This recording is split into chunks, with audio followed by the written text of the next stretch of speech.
আজকে থেকে ধরেন লক্ষ কোটি বছর আগে, কত কোটি বছর আমরা জানি না, আল্লাহ রাব্বুল আলামিন একা ছিলেন। একা তিনি সর্বপ্রথম সৃষ্টি করলেন আরশে আযীম। কি সৃষ্টি করলেন?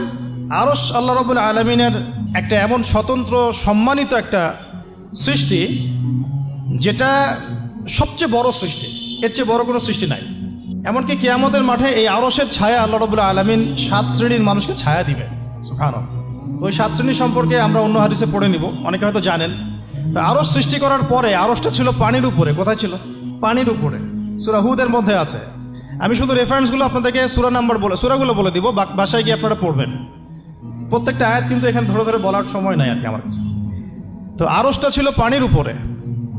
এরপরে আল্লাহ রাব্বুল আলামিন আসমান এবং জমিন সৃষ্টি করেছেন 6 দিনে। পুরো মহাবিশ্ব আল্লাহ রাব্বুল আলামিন সৃষ্টি করেছেন কত দিনে? 6 দিনে। ফি সিত্তাতি আইয়াম, 6 দিনে। তো এখন সৃষ্টি করার পরে আল্লাহ রাব্বুল আলামিন কলম সৃষ্টি করেছেন। কি সৃষ্টি করেছেন? কলম।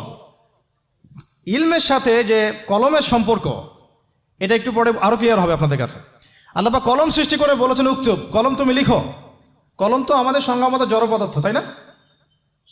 হ্যাঁ। তো আল্লাহ পাক বলছেন কলমকে তুমি লিখো। তো কলম কথা বলছে, মাযা আকতুব, আমি কি লিখবো? আল্লাহ পাক বলছেন লিখো, কিয়ামত পর্যন্ত যা যা হবে সব লিখে ফেলো। এরপর আল্লাহ রাব্বুল আলামিন লাউহে মাহফুজের মধ্যে একদম from the very beginning till the last day of judgement প্রত্যেকটা কথা লাউহে মাহফুজে লেখা আছে। এমনকি আপনার কার সাথে বিয়ে হবে সেটাও, কয়টা বাচ্চা কাচ্চা হবে সেটাও। তাই এত অস্থির হওয়ার দরকার নাই, রিজিকে যা আছে আসবে ইনশাল্লাহ। লেখা যদি হয়ে থাকে আসবে না? আসবে ইনশাল্লাহ, সবর। তো এই জন্য মুমিনদেরকে বলা হয়েছে তোমরা কখনো হতাশ হবে না, কারণ তাকদির লেখা হয়ে গেছে, হতাশ হওয়ার কোনো কারণ নাই। একটা প্রবণতা আমরা সমাজে দেখছি আত্মহত্যার। ইয়াং জেনারেশনকে আমরা নসিহত করব যে ভুলেও নিজের জীবনকে বিসর্জন দিতে যাবেন না।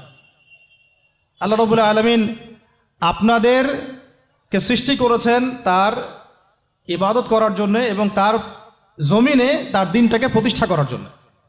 হেলায় খেলায় আপনার জীবনটা নষ্ট করবেন না, ঠিক আছে ভাই? আল্লাহ পাক বোঝার তৌফিক দান করেন। তো কলম সৃষ্টি করার পরে কিয়ামত পর্যন্ত সব লেখা হয়ে গেছে। এখন আমাদের এই পৃথিবীতে তো মানুষ ছিল না, ছিল? এদিকে মনোযোগ দেন। এই পৃথিবীতে কি আগে মানুষ ছিল? এই পৃথিবীতে আগে কি ছিল তাহলে বলেন? হ্যাঁ, মাশাআল্লাহ। এই পৃথিবীতে আগে কি ছিল? এখন ওরা নাই? সবার সাথেই কিন্তু একটা করে আছে। কমপক্ষে কয়টা করে? সবার সাথে কমপক্ষে একটা করে। আর কোন কোন জায়গা আছে যেখানে জিনের বড় বড় আখড়া আছে। পৃথিবীতে যে জায়গাগুলো থেকে ইসলাম বিরোধী অপতৎপরতাগুলো চলে, ওখানে জিনের আখড়া বেশি। আর কথা বুঝতে পারছেন?